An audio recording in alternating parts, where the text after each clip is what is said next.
Plasmids. It is the most commonly used vectors in recombinant DNA technology. Then what is called plasmids? Plasmids are extra chromosomal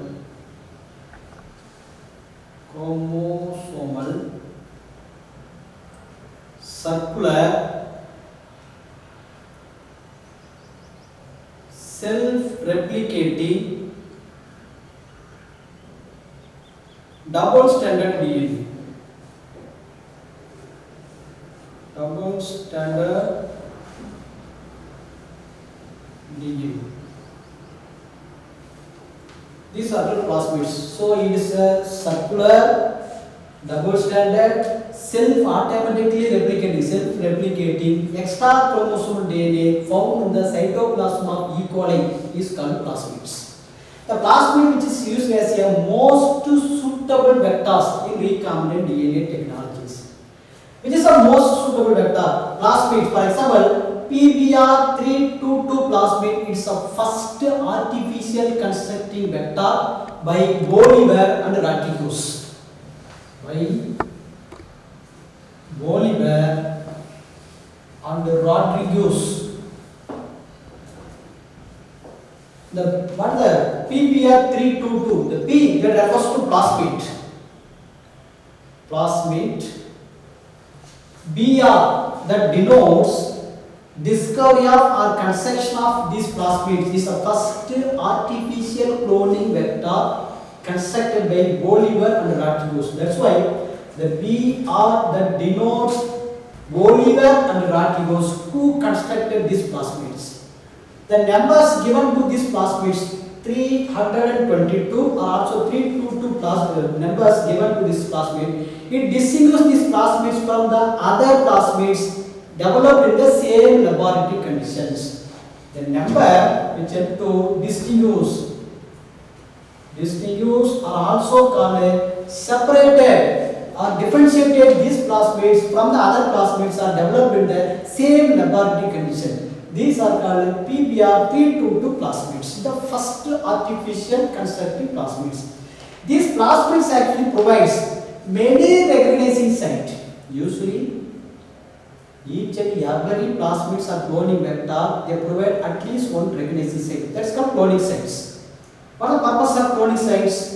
To attach to the foreign DNA, they get replicated within the host cells. They provide at least one recognizing site, but it's artificially constructed. These plasmids provide many cloning sites or recognizing sites. For example, you take this one, it's a first enzyme here.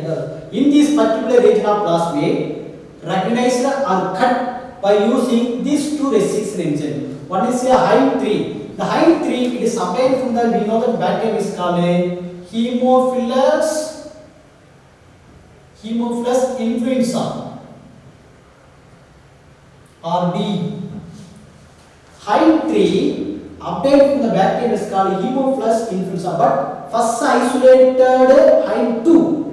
The two that based on their order of isolations. First discovered 1, second discovered 2, third discovered 3. But first isolated 2 is the first isolated. It is obtained from this enzyme. Applying these enzymes in this region, this enzyme to recognizing the in this DNA sequence to cut at a specific size. The same are also CLA1. Then what's called CLA?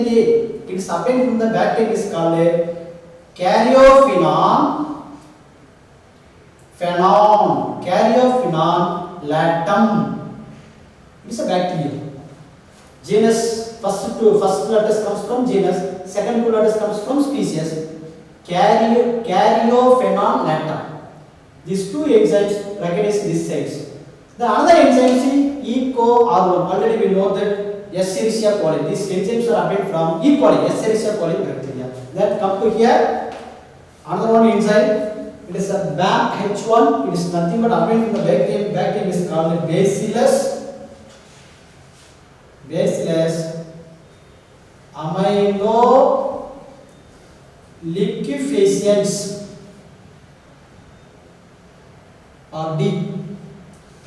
It is a genus name, it is a species name.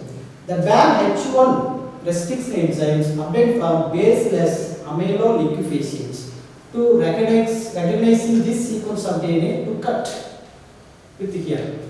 There is another enzyme, SAL1. It is obtained from the bacterium is called Streptomyces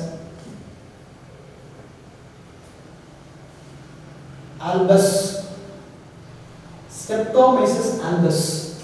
These enzymes are cut the DNA at the specific nucleotide sequence.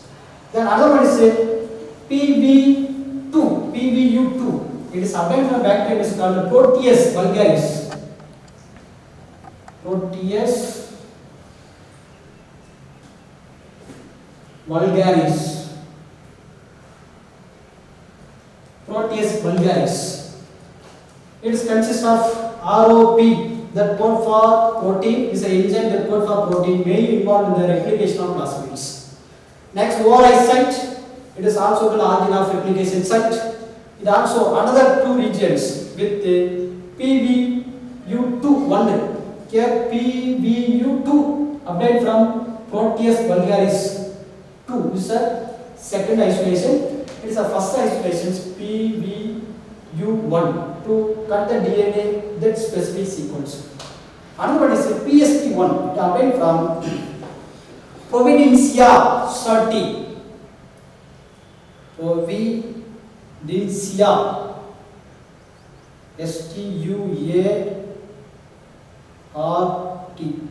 stati. Providencia stati first.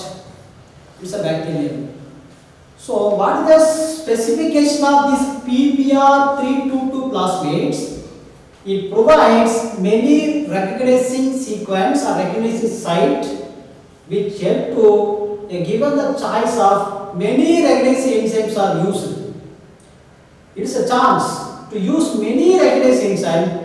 Those enzymes are to recognize a specific sequence of nucleotide, it will cut. And also it is consists of, it provide 8 restriction sites. 1, 2, 3, 4, 5, 6, 7, 8. So these plasmids actually consist of 8 restriction site, and also it contains 2 selectable marker genes. 2 selectable markers.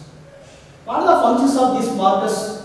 Why the plasmids are providing markers which help to identifying and elimination of these recombinant and non-recombinant host cells. For the identifications of recombinant, non-recombinant, this selectable marker is essential.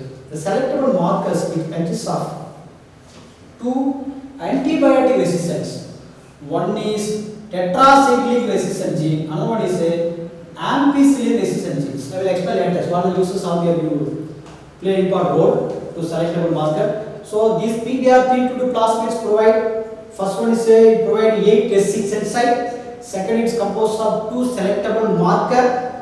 You know that what are 2 selectable marker? Tetracyclic resistance, ampicillin resistance. Don't get confused. The third, it also provide 1 ORI site. 1 ORI site is nothing but an origin of replication site. Then fourth one, it is also consists of 1 ROP. Is nothing but it's a gene that code for proteins involved in the replication of plasmid. If the plasmids are replicated with the help of these proteins, the proteins are in this very specific gene, that's called ROP. ROP is a gene that code for producing protein this which is involved with the replication of plasmid, that's called ROP, replication of plasmids. So these are the structure of PBR322 plasmids. How these plasmids are used in recombinant DNA technologies. Then what is the features of these plasmids?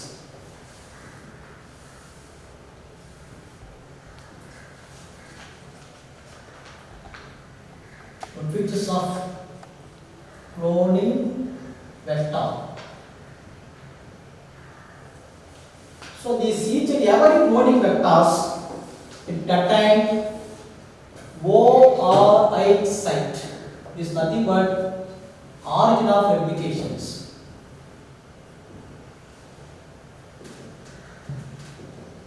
Then what is called origin of replication? It is nothing but it's composed of a sequence of nucleotide DNA where the replications are from which where the replications are start. That's all. It's a sequence.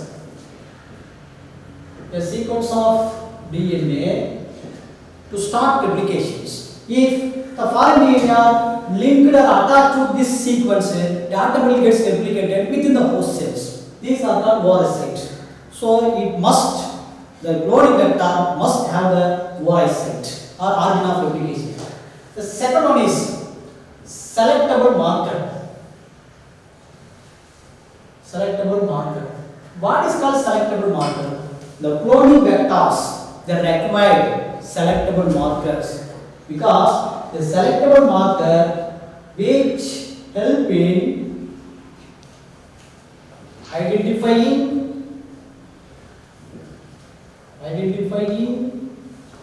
or eliminating non-transformant cells. See what's called transformant, non-transformants. Once the host organism, those host organism which receive this rDNA with gene of interest, these are called transformant. In those cells in which could not receive this recombinant, these are called non-recombinant. How can we identify? Is a million of bacteria culture in the laboratory conditions. And those, how can we identify those bacteria which receive the host organism, which receive this recombinant DNA? By identifying, we have to add two selectable marker gene. So what are two selectable marker gene? There are several types. For example, ampicillin antibiotics, kanamycin ampicillin, then chloramphenicol antibiotic. These are the first artificially synthesized antibiotic. Chloramphenicol. The third one is tetracycline antibiotic or kanamycin.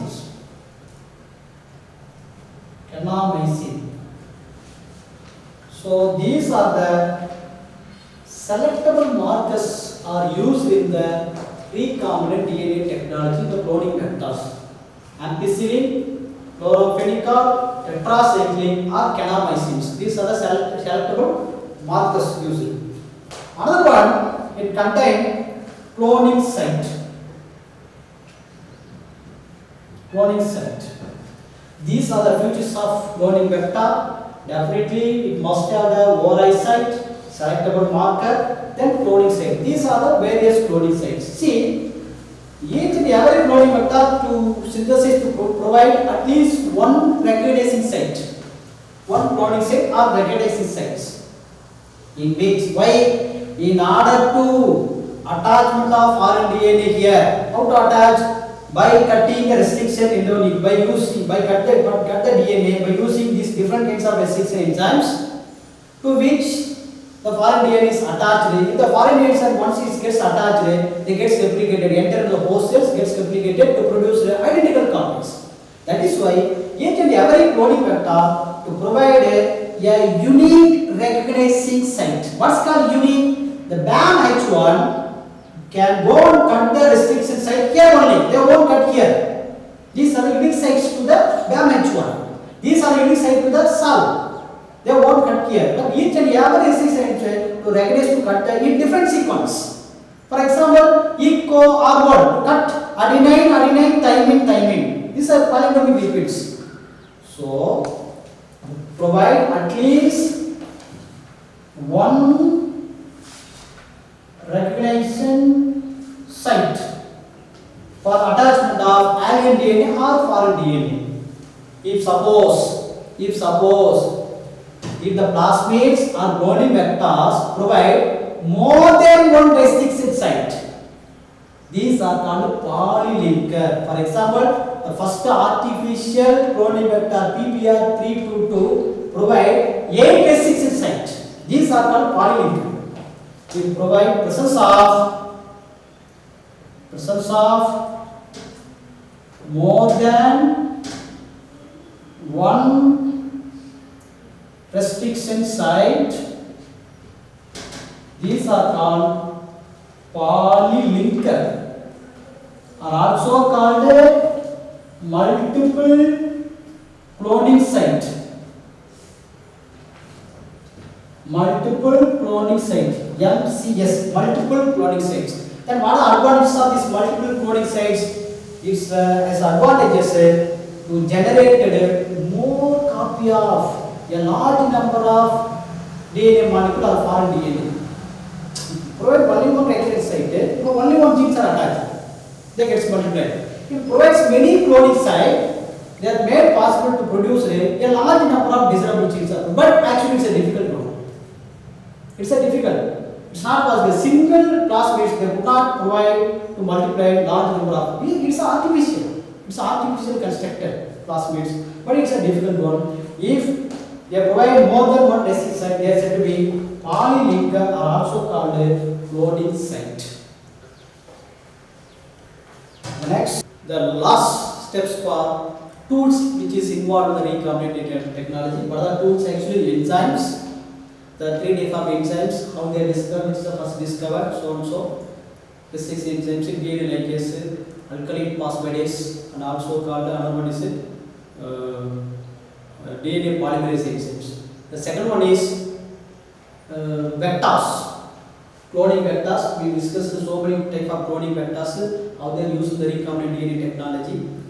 And next, last step is a host, component of host.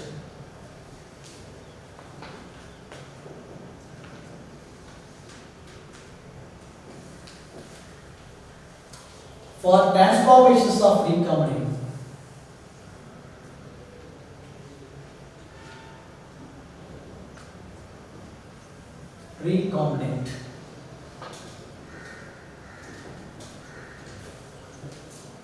see the DNA actually how this host cells have to compete to uptake of this foreign DNA. The DNA actually is a hydrophilic in nature. It does not easily penetrate through cell membranes because cell membranes are hydrophobic in nature. So what are the organisms which is used as a host? If you take plant cell, also used as a host, or animal cell, also used as a host, fungal cell, also used as a host, then bacteria also used as a host, bacterial cells. See how this foreign DNA, I mean recombinant DNA, they enter into the host cells because the host cells are, if you take plant cells, the outermost layer cell wall is present. Inner to the cell wall there is a plasma membrane is present. Inner to the plasma membrane there is a protoplasm. Center portion is nucleus occupied. Nucleus. Our foreign DNA, I mean gene of interest, along with the vectors, they are attached to the genome of the plant cell. If they are once attached to the genome of plant cell, automatically gets multiplied to produce number of copies. But if the plant cell's outermost layer cell wall is present, so you want to remove the cell wall by using cell wall degrading enzyme is called cellulase. If using cellulase, we can easily dissect the cell walls. Then where is the barrier? Another barrier, plasma membrane is the barrier. It does not allow the easily to pass through the foreign DNA. Second, if you take the animal cell, cell wall is absent. Only plasma membrane also there. The third fungal cell is called chitin. Chitins. If you want to remove the chitin by using chitinase enzyme. Chitinase, these are the cell wall degrading enzymes in fungus. If you using bacterial cell wall is made of peptidoglycan. Peptidoglycan. How to remove this cell wall by using lysozyme enzymes. Lysozyme enzymes. So by using this cell wall degrading enzyme, we can easily remove the cell walls. But where is the barrier? Plasma membrane. Our foreign DNA is, DNA generally it is a hydrophilic nature. Hydrophilic in nature. They do not easily enter to the through plasma membrane. Plasma membrane does not allow because plasma membrane has the hydrophobic nature. So we want to induce the host cell to take up the rDNA. Okay, it is a bacterial cell. So these are the recombinant DNA with the gene of interest. Recombinant DNA. How the bacterial cells have to force or induce to compete. First we have to compete the host cell to uptake of this rDNA. These are compete of host. How to compete? There are several methods also there to compete the host cells. The first actually, for this purpose, the host cells have to treated with a specific concentrations of divalent cation. Specific concentration of divalent cation. So, such as calcium. I mean calcium 2 plus ion. If these host cells are treated with a specific concentration of divalent cation, such as for example calcium 2 plus ion, see, which increase the permeability of the cell membrane. Cell wall is already released with the bacteria. For example, bacteria is a host, acts as a host. If the bacterial cell wall is already removed by using lysozyme enzymes, but these bacterial cells we have to force to uptake of this rDNA. They are treated with this specific concentration of calcium ion 2 plus ion. It increases the permeability of the plasma membrane. So now this rDNA they can easily enter into the host cells. It's the first method. In second method actually, the host cell along with this recombinant DNA are incubated on ice for some times. The other things, host cells along with the recombinant DNA placed on the ice, incubated with ice for some time.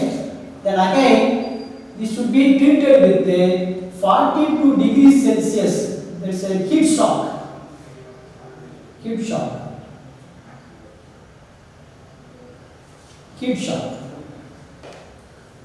If these are incubated on ice, again treated with the 42 degrees Celsius of heat shock, they again put back to the ice again. Fall back. So if you doing like this, automatically the cell membrane gets fluctuations. As a result, it is ensured to uptake of this rDNA into the host cells. So these are the two methods are available to ensure. First we have to compete the host cell to uptake of rDNA. Isn't it? So these are called indirect transfer of gene. Indirect transfer of gene into the host cells. What's called indirect? Through plasmids. Our foreign DNA introduce the host cells through vector. The cloning vehicles, our foreign genes are first attached to this vector. The vectors are introduced into the host DNA. These are called indirect gene transfer methods. But certain other direct gene transfer methods also there. What are direct gene transfer methods? Direct gene transfer methods. The direct gene transfer method is also called vectorless method. Vectorless gene transfer method.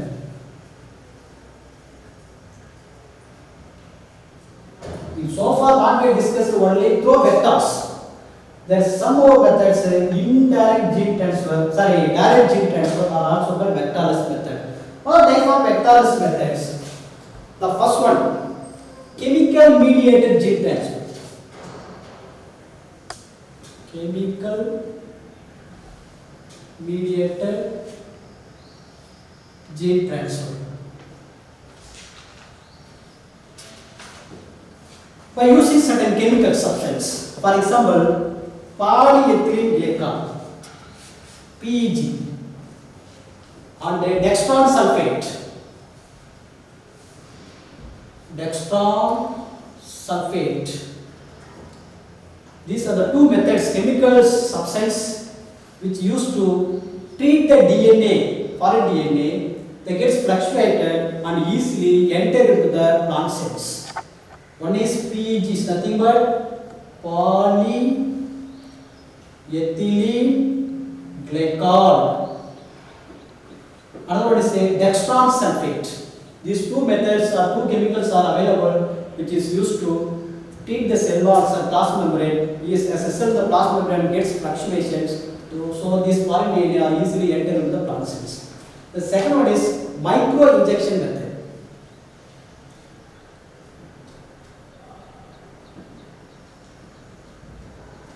By using micro needles are also called micro pipette. Pipette or micro needles. So in this method, a foreign DNA is directly injected into the nucleus of the animal cells. See, take example. This animal cell, sector nucleus. Then it is a cytoplasm. Cytoplasm. See, the cytoplasm is a jelly-like substance. The nucleus are just floating, or it gets movable in the cytoplasm. If the nucleus gets movable, it's not an easy way directly injected into our foreign DNA. For that purpose, actually, by using micro pipette.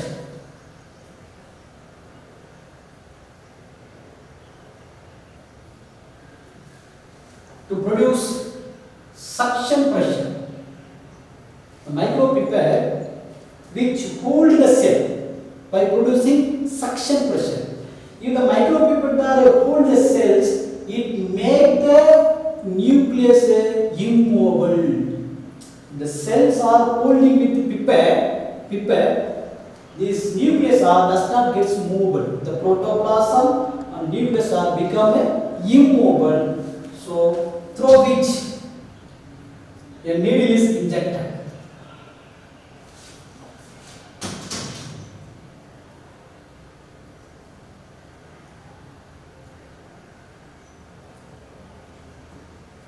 Yes, it is a micro needle that containing foreign DNA or gene of interest.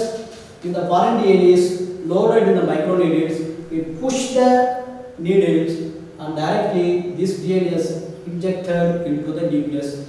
These type of techniques are first used to treat neuromuscular disease in mice.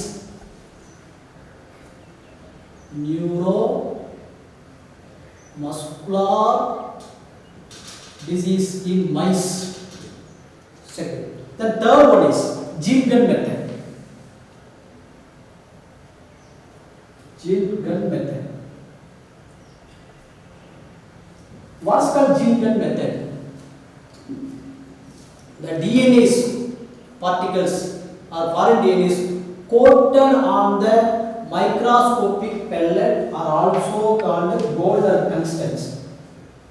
DNA coated on microscopic pellet are also gold or tungsten particles. Tungsten pellet. See, it is a gold or tungsten particles. These gold or tungsten particles are coated with DNA. Coated with DNA. This is DNA. By using high velocity, now this gold and tungsten particles coated with the DNA is loaded on the gun. Look like a gun. Gene gun medicine look like a gun. By using high velocity, it pushes the DNA into the target cells. High velocity push the DNA using gun, they are entered into the target cells. These are called gene gun method. It is also called biolistics. Also called biolistics. The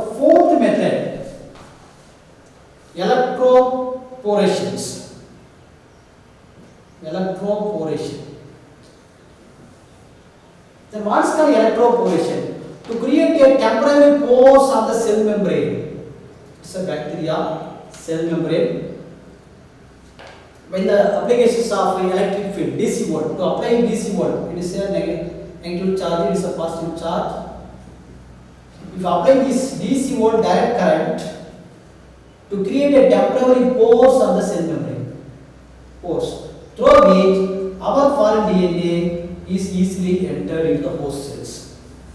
Here, to create temporary pore, not a permanent pore, to create a temporary pore on the cell membrane by the applications of electric field, through which our foreign DNA is easily entered, and after the entering of this foreign DNA, these temporary pores are gets closed or sealed. So these are the direct transfer of gene methods. It is also called vectorless, does not use any vectors to directly inject the foreign DNA into the host cells. Screening of recombinant DNA technology.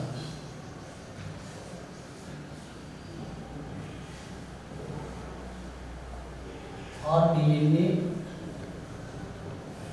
technology. And what is called screening? After the introductions of rDNA introduced into the host cells, it is essential to identify those cells, those host cells which receive this recombinant DNA. These are called screening. After introducing rDNA to the host, it is essential to identify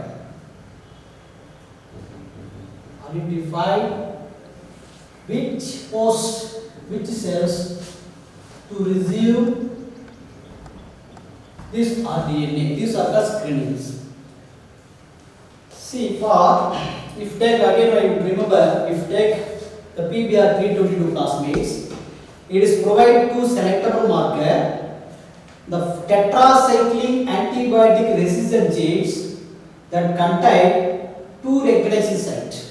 Remember, tetracyclic resistant genes site that contain two recognized sites. One is a BAM-H1 and one is a SAL1. Similarly, ampicillin resistant genes that provide two recognizing sites. One is a PVU1, another one is a PST.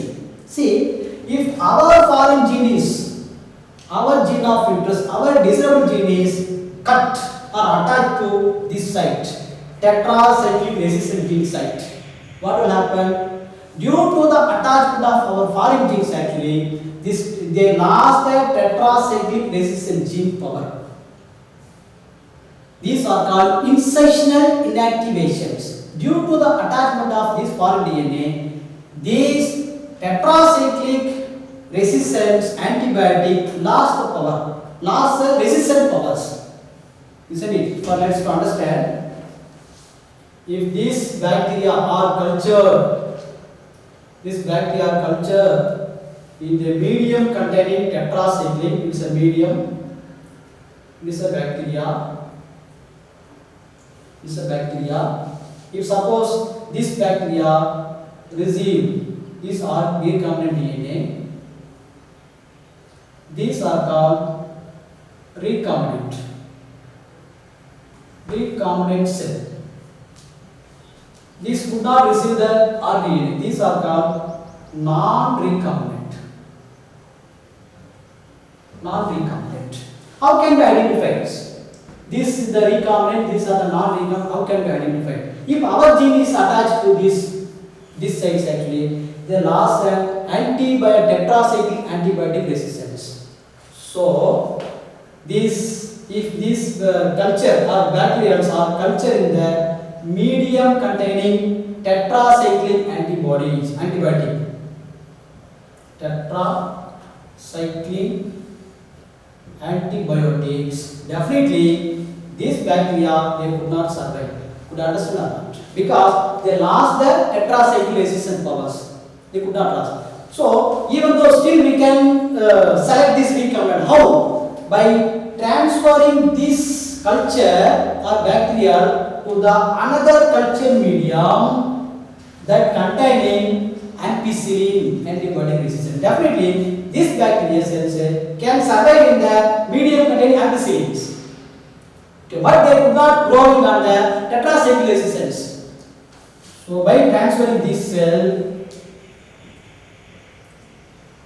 see these are, but this recombinant can survive in the medium containing ampicillin. Ampicillin antibody resistance. If our foreign genes are attached into these ampicillin resistance, this sites, due to this insertionals, ampicillin resistance powers are lost. Isn't it? By transferring these cells, they can easily grow in the tetracyclic medium. So it is a difficult because simultaneously we need two different types of antibiotic resistance. A plain culture plate containing two different types of antibiotic resistance medium is essential. Simultaneously meaning if you could not immediately transfer these cells, what will happen? Leads to death. Immediately to transfer this culture medium on the medium containing ampicillin, they can survive. If you transfer this, they can survive. So we may easily identify these are the recombinant. If could not transfer, definitely this antibody resistance will kill.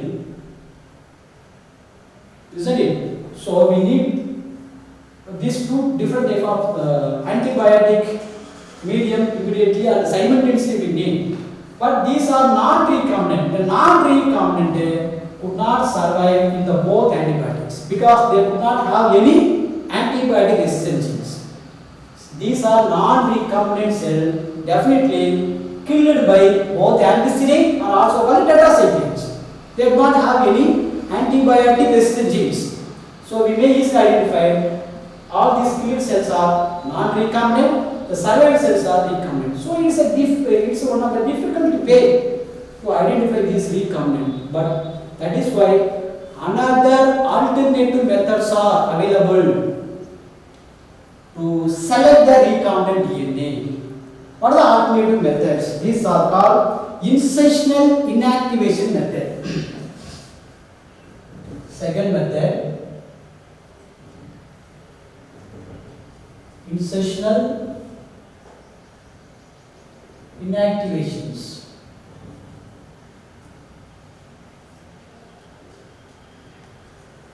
Or also blue-white colony selection method. Blue-white colony selection method.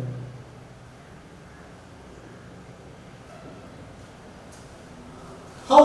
Through these techniques we have to select the recombinant DNA. There is a marker gene or also called reporter gene. Isn't it? There is a reporter gene. This is a reporter gene called LAC-Z. It is a reporter gene, LAC-Z. The LAC-Z gene that code for enzyme, the gene that undergoes transcription, translation, the code for the enzyme, production of enzyme is called a beta-galactosidase enzymes. Beta-galactosidase enzyme. Beta-galactosidase enzymes.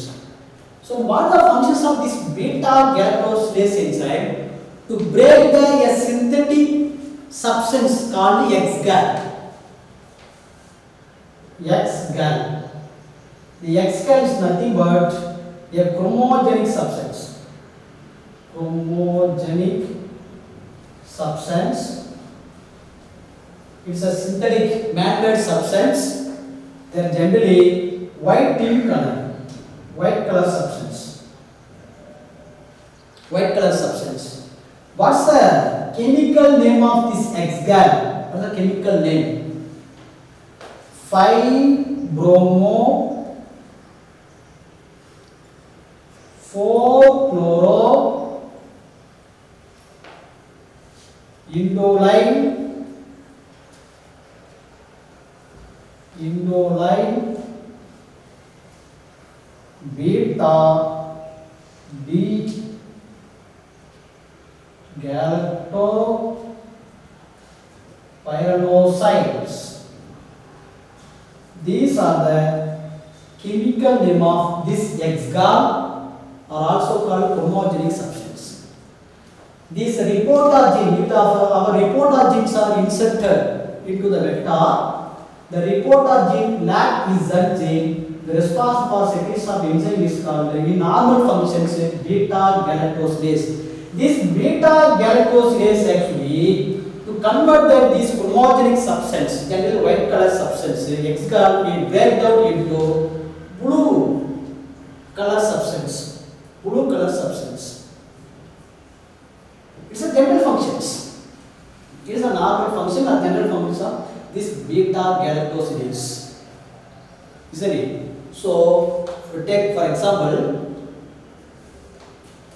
it is a plasmid or cloning vector that containing it is the lac Z gene. Lac Z, the gene in the particular portion is a lac Z genes. Due to our insertions, these are called our insert. I mean foreign genes. If the foreign genes are gets attached to this site, what will happen? Due to insertion of a foreign gene, the X-gal gets inactivated. These are called insertional inactivations. Due to the insertion of this alien DNA or foreign DNA, these reporter genes are gets inactivated. They are failure to secretion of this enzyme beta galactosidase. So, if the enzyme is not there, this white colony does not convert into blue color cells. So, if for that, how can we identify by using these techniques? If the cells are cultured, these are the agar plate containing bacterial cell.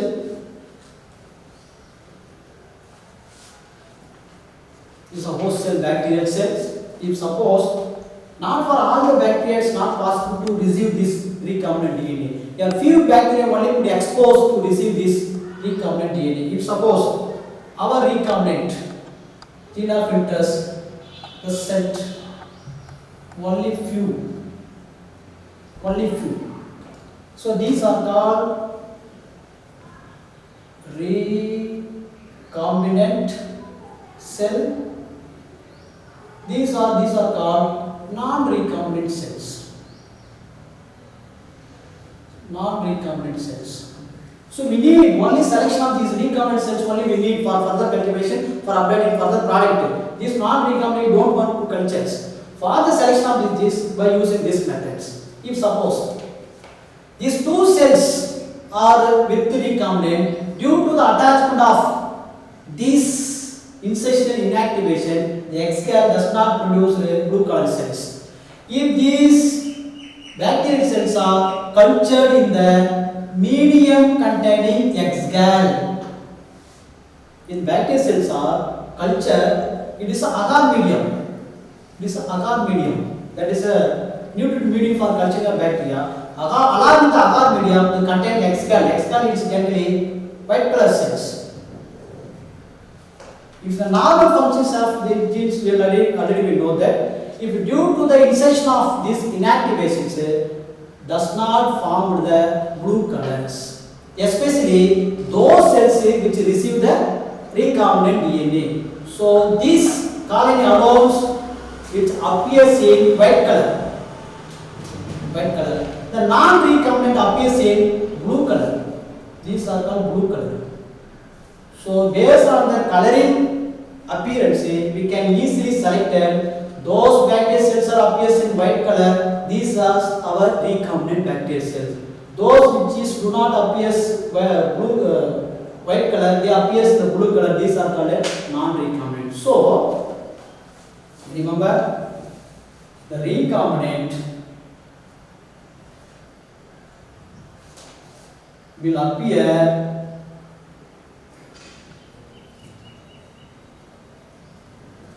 white color. Non-recombinant